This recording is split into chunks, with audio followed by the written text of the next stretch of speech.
Hello बच्चों, मेरा नाम रितु मिश्रा। आज मैं आपको हिंदी 1 क्लास 5 चैप्टर थर्ड का नाम है बेटा गांधी जी की अहिंसा। गांधी जी अहिंसा के पुजारी थे। गांधी जी अहिंसा के पुजारी थे और आपने प्रीवियस वीडियो में इस कहानी की निचोड़ को जाना हुआ है कि इस कहानी में क्या है। तो आइए हम आगे की कहानी रीड करते हैं।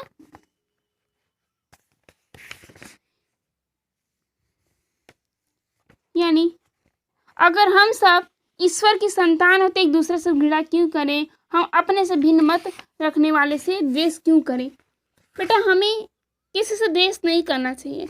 ऐसा गांधी जी कहते हैं कि हमें किसी से द्वेष नहीं करना चाहिए, लेकिन जिस कृत्य से हम घृणा करते हैं क्या दूसरे को उसे करने दे। मेरा बंधुत्व तो देता है, हाँ, यानी मेरा जो मित्रता है, मेरा जो भाई का व्यवहार है, वह हमें एक संदेश देता है या उत्तर देता है कि हमें ऐसा करना चाहिए। इसमें इतनी बात और जोड़ता हूँ कि आप अपनी बलि चढ़ा दीजिए। अब आप अपनी प्रिय वस्तु की रक्षा करना चाहते तो बिना किसी पर हाथ उठाए उसके लिए मर जाना। मुझे ऐसी घटनाओं का अनुभव है, ऐसा गांधी जी बतलाते हैं। आपके अंदर अगर प्रेम के साथ कष्ट सहने की हिम्मत हो तो आप पाषाण हृदय, पाषाण का अर्थ होता है बेटा पत्थर से होता है, तो पत्थर की तरह हृदय पानी पानी कर देंगे।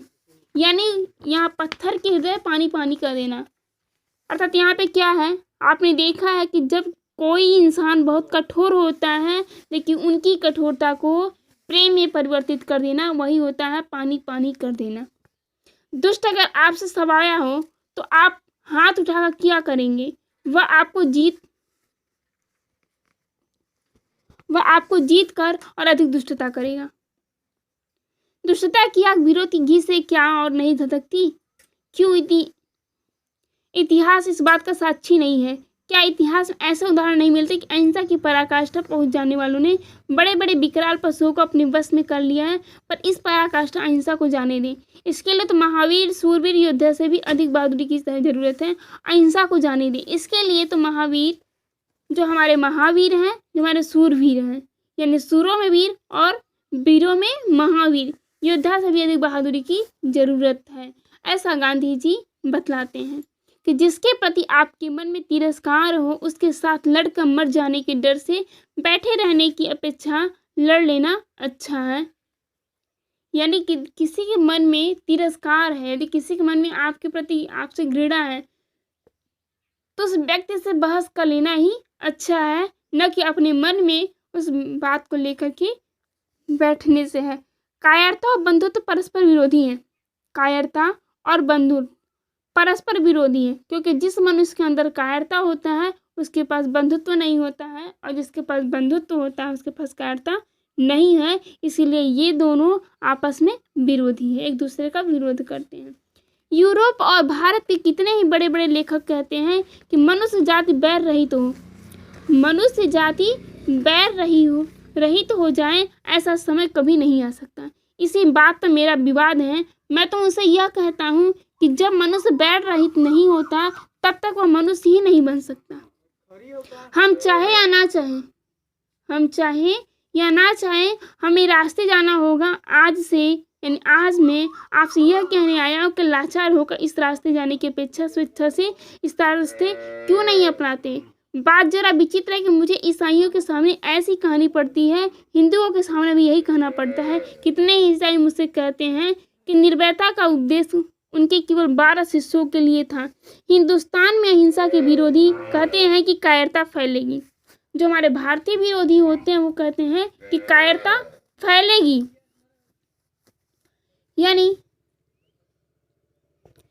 मैं आपसे कहने के लिए आया हूं कि अगर भारत अहिंसक नहीं बनेगा, इसका सर्वनाश समझिए। भारत अहिंसक नहीं बनेगा तो इसका सर्वनाश समझिए, क्योंकि भारत जो होता है वो अहिंसा का पुजारी देश माना जाता है। जब हमारे देश में देवता भी जन्म लेते हैं। दूसरे कामों का भी नाश समझिए। भारत का एक बड़ा भूखंड है, अगर हिंसक हो गया तो दूसरों की तरह यह भी दुर्बलों का जबरदस्ती करेगा। अगर ऐसा हुआ तो परिणाम की कल्पना तो कीजिए। मेरी राष्ट्रीयता में प्राणी मात्र का समावेश होता है, संसार की समस्त जातियों का समावेश। अगर मैं भारत को अहिंसा का कायल कर सकूं तो भारत सारे जगतों को चमत्कार कर सकेगा। मैं नहीं समझता कि भारत दूसरे राष्ट्रों की चिता भस्म कर खड़ा हो। मैं चाहता हूं कि आत्मबल प्राप्त कर दूसरे राष्ट्रों को भी बलवान बनाए।